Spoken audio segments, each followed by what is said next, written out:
বন্ধুরা, চলে এসেছি নতুন একটা রেসিপি নিয়ে। এই রেসিপিতে একটু আটা ময়দা মিশিয়ে নিয়েছি, আর দিয়েছি কালো জিরে, নুন, আর দেব ঘি পরিমাণ মতো। ভালো করে মিশিয়ে নেব।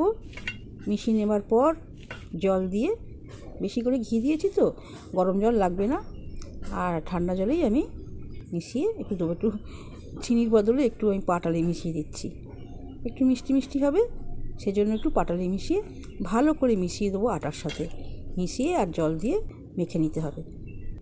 বন্ধুরা, আপনারা চিনি দিলে দিতে পারেন, না দিলেও দেওয়া যেতে পারে। এই যে একদম ডালা হয়ে গেছে, ডালা পাকিয়ে নিচ্ছি, দেখছি হয়েছে কি না। ভালো করে মেশানো হয়ে গেছে। এরপর জল দিয়ে একটা ডো বানিয়ে নেব।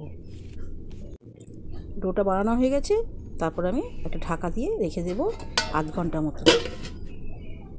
এইবার দেখো বন্ধুরা, এইবার একটা পুর বানানোর জন্য আমি বাঁধাকপির সাথে আলু মটরশুঁটি দিয়ে একটা স্টাফিং বানিয়ে নেব। দেখো, এতে দিয়েছি আমি আদা, আর দিয়েছি হিং আর জিরে দিয়ে ভালো করে নাড়াচাড়া করে সিদ্ধ করে রাখা বাঁধাকপি, আলু, মটরশুঁটি দিয়ে দিলাম। দিয়ে ভালো করে নাড়াচাড়া করে শুকনো করে নামিয়ে নেব। দেখো, একটু মশলা দিলাম, পাঁচমিশালি মশলা ভাজা আমার আছে ঘরে, সেটা আমি দিয়ে দিলাম, আরও টেস্টি হবে। শুকনো করে ভাজা ভাজা করে নাড়াচাড়া করে নামিয়ে নেব। দেখো, এইভাবে করলে, পুর দিয়ে করলে ভীষণ ভালো খেতে লাগবে। এই বাঁধাকপিটা একটু শুকনো শুকনো করে রান্না করে নিতে হবে। হয়ে গেছে। এইবার ঢেকে রাখা ডোটা আমি তুলে নিলাম, নিয়ে ভালো করে একটা আবার মেখে নিলাম। মেখে নিয়ে আমি লেচি কেটে নেব। দেখো বন্ধুরা, লেচিটা আমি ভালো করে কেটে নিচ্ছি। কেটে নিয়ে আর একটা বড় রুটি করে নিয়ে তার মধ্যে ঢাকনা দিয়ে গোল করে কেটে নিলাম, লুচির আকার করে নিলাম। দেখো, এই লুচির আকার করে নিয়েছি। দেখো, এক হাতে করছি তো এটা একটু অসুবিধে হচ্ছে, আমি তোমাদের একটা দেখাবো। দেখো, এইভাবে লুচির আকার করে নিয়ে এর মধ্যে আমি পুর দিয়ে দেব। এই যে বাঁধাকপিটা রান্না করা হচ্ছে সেইটা আমি একটু পুর দিয়ে দিলাম। এই যে স্টাফিংটা করে নিলাম।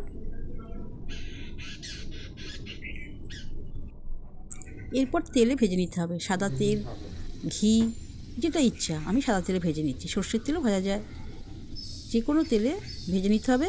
ভেজে নিয়ে দারুণ খেতে লাগবে। এর সঙ্গে যদি আমরা একটু সস নিই, বিশেষ করে টমেটোর সস। টমেটোর সসটা আমি বাড়িতে বানিয়ে নেব, কিন্তু এই মুহূর্তে আমি তোমাদের দেখাতে পাচ্ছি না।